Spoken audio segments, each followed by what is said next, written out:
So this is a continuation of our A Day in Hanoi, A Day in Ho Chi Minh, Saigon. So tatapos lang natin sa ating Tet Offensive Bunker, which is the authentic one. So para kung gusto nyo malaman, pupunta kayo dito sa Ho Chi Minh and gusto nyo mapuntahan yung authentic talaga na bunker ng Tet Offensive ng 1968, panoorin nyo yung video natin, naka-series natin yan. So, early in the morning, pumunta na tayo na Notre Dame Cathedral, Posopi, Independence Palace, or Reunification Palace, and then War Remnant. So, ayun, medyo naging emotional tayo dun sa War Remnant Museum. And then, so ito, third series na natin to for the day in, A Day in Saigon. So, na lang ang gagamitin ko kasi minsan nalilito ako sa pag nagtabi pa ako ng Ho Chi Minh o Hanoi to Saigon. Saigon is the original name of Ho Chi Minh. So, tikman natin to. Sarap na sabaw, tama-tama. Ito palang first meal natin ngayon din sa Saigon. So, may pa pala lalabas ko muna yung aking May egg pa pala tayo galing sa train. Ito nga pala yung egg galing sa train. Sana hindi pa sira. Kung hindi nyo pa napanood yung ating experience from Hanoi to Ho Chi Minh, 36 hours train ride. So, nasa series natin yan. Kung may plano ngayong mag-road trip o train trip from Hanoi to Ho Chi Minh. Tikman natin muna tong egg. Hindi pa sira. A few moments later. Grabe. Sabi yung pagkain yan dito sa Vietnam, ang serving, ang lalaki, pero hindi naman sila matataba. Hindi ko maubos. Excuse me. So, we're done here. Kita-kits tayo sa next, hindi ko pa alam. Kasi nasa itinerary ko, tapos ko na yung pag umaga. And then tomorrow pa yung ating food sa tunnel. And then this afternoon, market na. And then plano kong hanapin muna saan yung immigration office nila rito. Try natin kung kaya pa kontakin yung immigration border dun sa may South Rio. Hindi nyo alam ang nangyari, so panoorin nyo yung video natin ng Lao, Vietnam border crossing 24-hour sleeper bus. And bakit naging nightmare yung ating experience dun. Nawala yung ating bag, nawala yung lahat ng pasalubong, nawala lahat ng mga damit. So, naiwan lang kapirasong damit na lang. So, even sa ganun ng mga pangyayari, we try na maging parang happy pa rin or okay pa rin yung ating continuation ng ating travel. So, that's why nandito tayo ngayon sa Ho Chi Minh and still part of our birthday celebration. So, mamaya na naman ulit. Much later. Another habal ride. Papunta tayo sa immigration. Natin may pag-asa pa. Dito tayo ngayon sa immigration office. Try natin i-inquire o magpatulong kung kaya pang i-recover yung ating nawalang luggage. Pero I think sarado pa kasi already still 12:50. So hintay tayo rito. So sana matulungan tayo. Anyway, kung hindi, so be it. So nandito na ako sa immigration. Nandiyan lang. Yan lang banda. Then 1:30 pa daw mag-open eh. So tapi muna. Dito lang sa may tabi-tabi. Yan si Kuya. 15. Parang nasarapan na ako sa kapitla. One extremely annoying shift later. So after more than an hour dito sa immigration, pasapasahan, and then walang makausap na maayos, and then walang nangyari. Anyway, so okay na yun. Let it go na. Gamit lang yan. Hanap lang tayo ng ibang pupuntahan. Saigon Square muna tayo. Nagpalamig. Sobrang init. Another habal ride. Happy lang. Kahit na naisip ko na naman yung problema na naman. Tayo na Saigon Square. Malamig tayo doon. Hanap tayo ng pandagdag na pasalubong para makompensate yung mga nawala natin.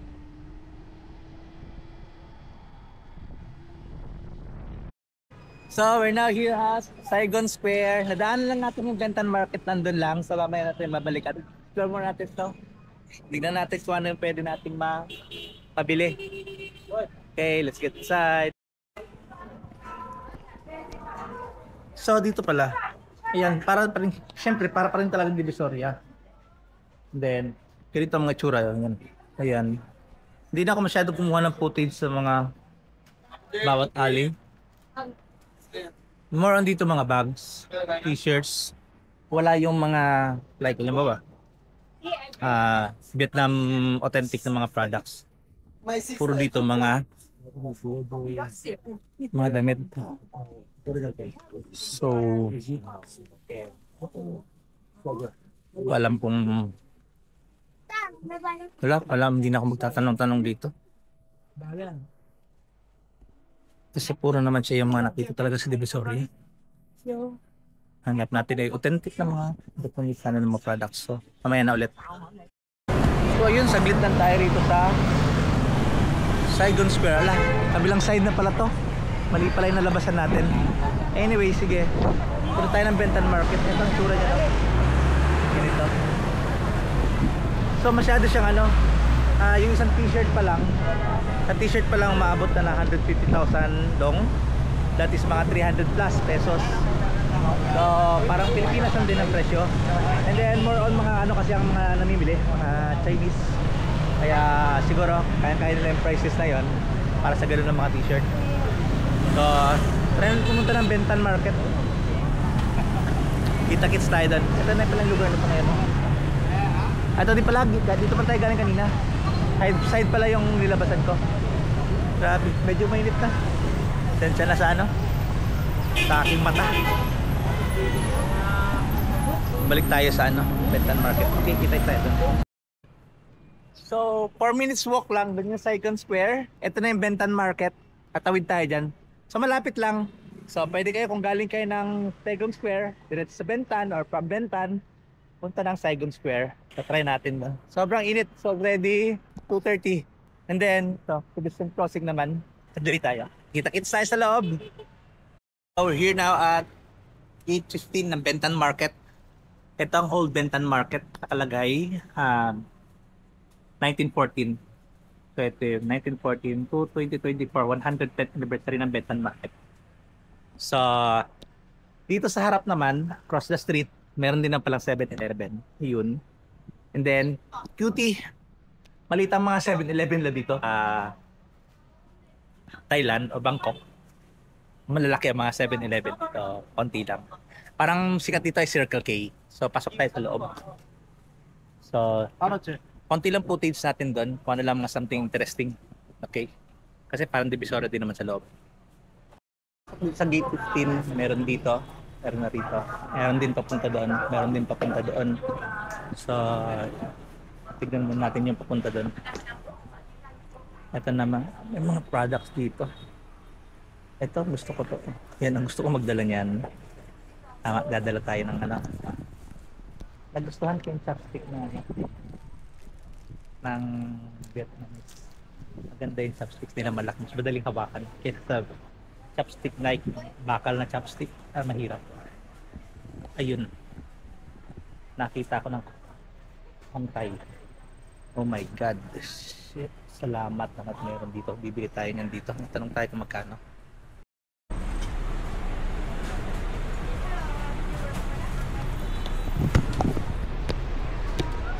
Oh my God.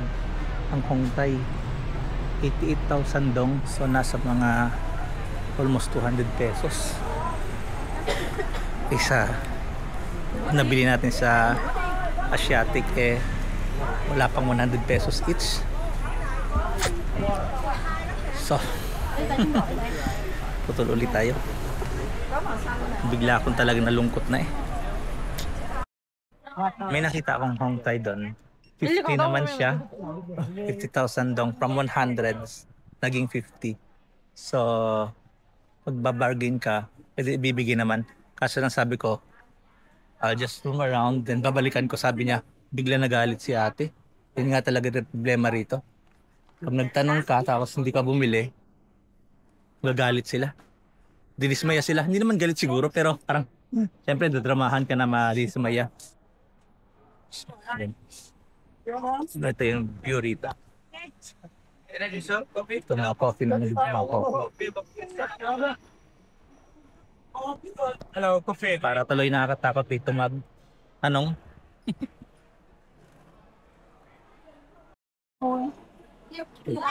So, dito meron rin mga para mga coffee. Kainan ito dito tayo. Yung market na pinuntahan natin kanina umaga doon yun. Yung naglakad tayo kaninang umaga galing sa ating hostel. So dito may marami na mga pagkain. Non, c'est parce qu'on sait que tout ce qui est...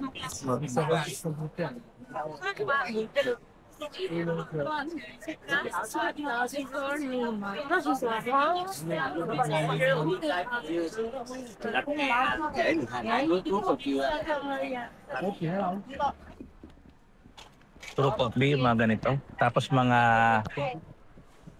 ganyan. Mayroong squirrel coffee, luwak, yung yung tawag dito, coffee na musang. Na coffee. Yan, musang coffee na.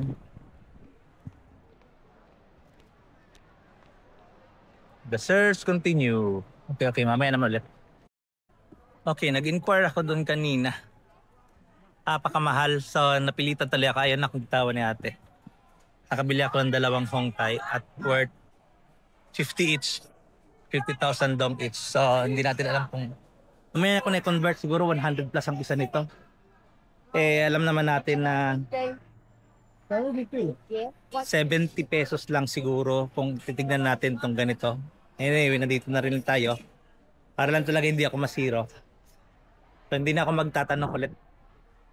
Mission failed na talaga tayo sa Hong Thai. Pasensya na sa mga lahat ng mga nagpabili or naghihingi ng pasalubong. So, ang next natin ay maghanap ng local brand na lang sa Vietnam. Alam naman na talaga natin mahal talaga to. Kung dito natin bibilin. So, okay. How much you can give me for this one? Same price. Same price? Okay.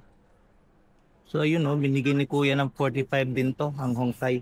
So, ito lang binili natin kasi ito ay Vietnamese talaga. This is from Vietnam.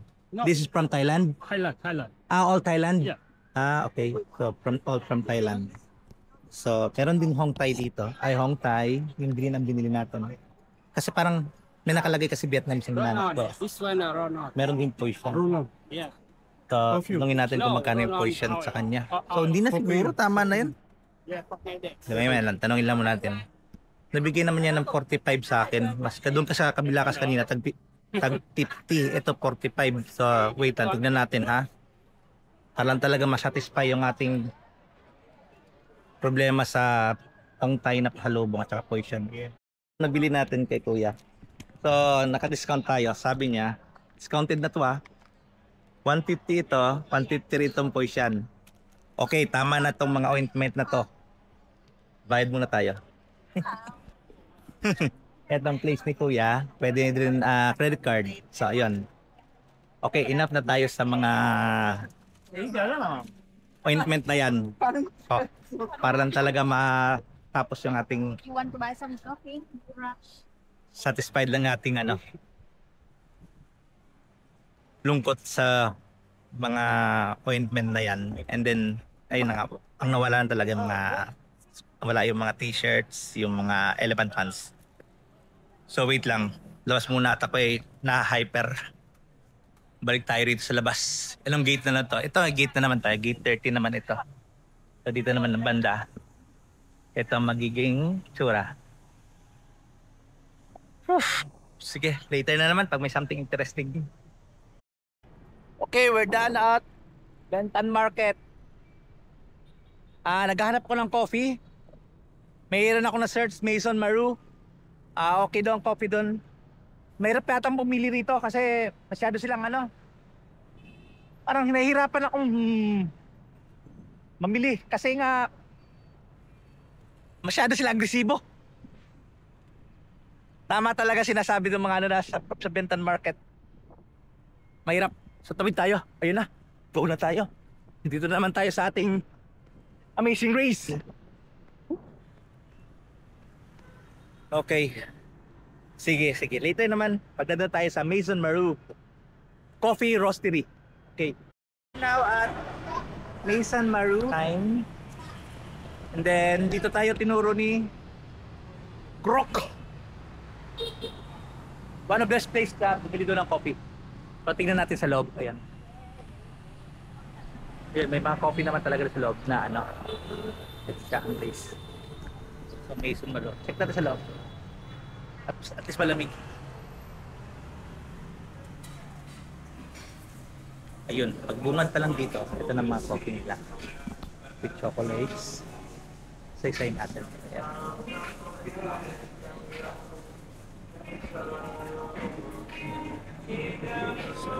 Tapos dito. So, tingnan natin kung anong mabibili natin dito. Eto. Ayan. So, yun na magiging parang basis natin ng bilihan ng coffee. So, ano naman to, respected na place. May natin explore yung kanilang mga pastries. Dito man tayo sa coffee. Ito mang ganito nakapak. So, mag-inquire tayo. Later na lang magkano nabili natin. Hindi naman tayo talaga coffee expert, pero may nakita ko rito. 250,000 dong. Equivalent roughly 500 pesos. May mga chocolate. Yan ang mga prices. Ito mga chocolate. And then dito na yung palayan, may nagro-roast sila. Nagro-roast o nag-grind. So, siguro maibili ko lang dito. Kung ganun ang presyo, kung 500 yung ganito kaliit, baka isa lang, matry lang natin. Ito ay whole bean pa. Iga-grind pa to. Medium roast. Tanong tayo kung anong mga bestseller nila. Yun, sabi ni ate, they have only one kind of coffee lang dito. Ito lang, Vietnam origin blend coffee. And ito ay ground. Meron ding whole bean. Same price, 250. So, tingin nyo, pareho lang siguro 250 grams. Ground or whole bean. So, doon na tayo sa ground. Tanay dati magkamali. So, comment na lang kayo kung palpaking ginawa ko. O sige, ito na bibiling ko na to. Ito. Yun, para ma-taste natin yun, mag-taste tayo dito. Ito. In-order ako ng cold Americano. Okay. Thank you. Thank you, Sam. So, ayan. Hanap tayo ng plate. Palamig muna tayo. Dito lang tayo banda sa labas. Ayan. So, 250,000 dong and then 70,000 yung Americano na cold. So, titaste natin. Anyway, kahit na-taste pa natin, nabilin natin. Okay lang yan. So, ito ang aesthetic na lugar ng Maison Maru Saigon. So, ayan. Okay. Social siya. Then, okay, salubong tayo. Yan lang ang kape na bibili natin. Or kung maghanap tayo ng ibang kape sa local market, sige, good pa tayo doon. Kasi, before pa nawala yung bag, nag-allocate na ako ng nag-allocate na ako ng another 20 kilos na baggage allowance. So, sayang naman yun kung hindi natin malalagyan. Anyway, ito na. Can I take this one? Yes. Yun. Thank you. Ayun. Meron tayong remembrance. Problema na naman natin itong camera natin. Less than 30 minutes remaining para sa allowance niya. So ito, pure Americano na cold.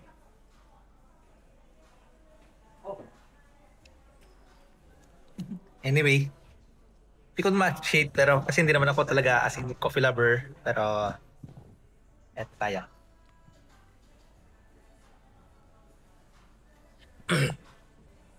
Patitikman natin sa mga expert na coffee lover. Daratot natin sa bahay. A few moments later. So, we're done now here at Maison Maru. And siguro, balik muna tayo sa hostel or hanap tayo ng ibang market na pwede natin ma-explore. And then, bubuk muna ako ng Grab. Okay, Mason Maru, okay yung ano. Kung mahanap niyo yung coffee na authentic, nandito.